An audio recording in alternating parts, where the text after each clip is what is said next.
Winter's in full swing here in the Pacific Northwest, which means there isn't a ton of bike riding going on. You can't be called a fair weather rider when there's 2 feet of powder on the ground and you don't have a fat bike. Some of us might enjoy the snow, but there are some of us who are still dreaming of hero dirt. Just because we can't ride outside doesn't mean we can't still play on the bike.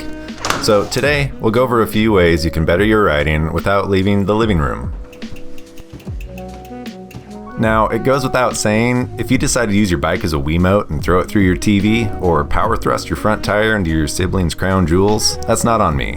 Just be mindful of your surroundings. Good balance is a huge part of biking, whether you're traversing steep exposure, hugging tight switchbacks, or creeping along those narrow skinnies. Working on your balance skills can mean the difference between success and a Fail Friday montage. Today, we'll be working on our balance using tried and true exercises, and building a few indoor wood features to make it more fun. First, we can do everyone's favorite indoor bike drill, a track stand.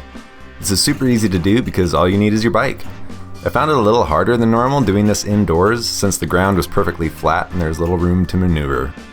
The skill will help you with technical climbs, extremely sharp turns, or any low-speed maneuvers. The basic goal is to stay in a stationary position for as long as you can while using pressure from your pedals and brakes to keep upright. And you'll find out, along with the rest of these drills, that engaging your core is the key to less twitching and a more stable balance. For this next one, what you'll need is my favorite toy as a child, a 2x4. Now, this thing isn't just for children. We can have some fun on it too.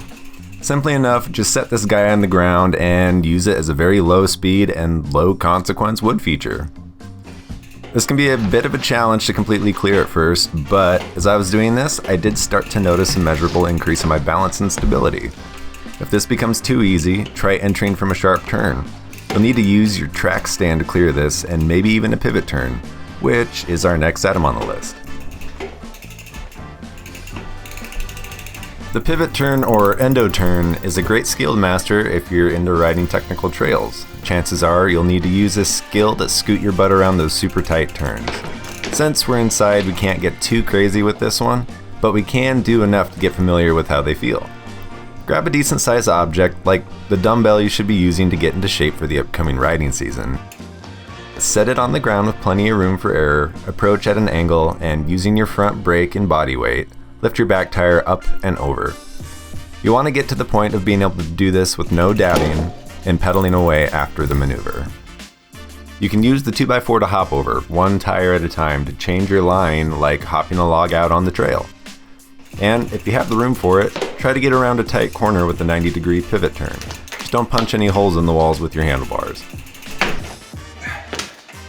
Now, let's say you happen to get bored with the 2x4. I mean, I don't know how you could. Again, favorite childhood toy. But just in case, let's add a little dimension to it. Screw a couple of boards just offset from the center and boom, a mini teeter-totter. You can do the same drills on this that you did on the board while flat on the floor, but now you'll need to use a little ratcheting action to make it up over the fulcrum and down the other side. I actually had a lot of fun on this one and might try it with a third board on the pivot stack to make it a little bit taller. Now, I know you've seen this last one. Everyone and their mom went crazy making these about 2 years ago, but I decided to whip up a manual stand after dogging on them for so long. It took only about an hour to make, just kind of made it up as I went, and as you can see, it's very compact and takes up little to no room, so it's definitely not in the way at all. Joking aside, this thing's pretty fun. This will get you familiar with your bike's balance point, and honestly, it's a little bit of a workout if you keep at it for a while. I've always pulled to the left when I manual, and this thing is starting to help me correct that. If you guys have any ideas for mountain biking in the living room or any creative ways to improve your bike skills while indoors, leave them in the comments below. If you're a fan of the Tiny Totter and like this video, give it a like.